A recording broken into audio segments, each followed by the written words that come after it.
જોઈ લીધી સાહેબ. આ લીલામાની જે કમાણી છે ને અત્યારે દેખાય છે સાહેબ, રૂપિયા નહીં યાર. એનો આવકાર સારો હશે, એની પ્રેરણા સારી હશે, ત્યારે ગામે ગામથી આટલો માણસ આવ્યો હશે યાર. એટલે ક્યાંય રોજ ભજન કરીએ છે, કરોડપતિના ઓગણે કરીએ છે ને ગરીબના તાઈ કરીએ છે. જ્યાં મીઠો આવકાર ના હોય ને એના ઓગણે સારા ચાર માણસ ના હોય સાહેબ. પણ લીલામાં જીવી જાણી જાય, એને કમાણી હારી કરી હોય. પણ એના પતિદેવ અમારો રમેશ, એનો પતિદેવ અમારો રમેશ બાબા આજ પોતાની પત્નીને કહેતો હોય, મારે તો એ ચાર દીકરાઓને કહેવું છે યાર, સુરેશ, કાંતિ, રાકેશ, જયંતિ, આ ચારેય દીકરાઓને કહેવું છે કે રમેશ જોડે જે સુખ દુઃખની વાત કરવા વાળી હતી સાહેબ, એવા દુનિયામાંથી વહી ગઈ છે.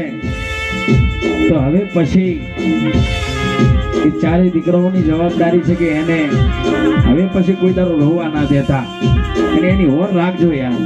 એક આ જગતની અંદર મા બાપથી મોટો દુનિયામાં કોઈ નથી. પણ એનો રમેશ એના માટે મારે ગાવું છે ત્યારે ક્યાં છે બાપા ત્યારે એના માટે ગાવું છે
ગાવું કેમ બને છે કે જેનું જીવ છે ને સાહેબ ડરી રોવે છે યાર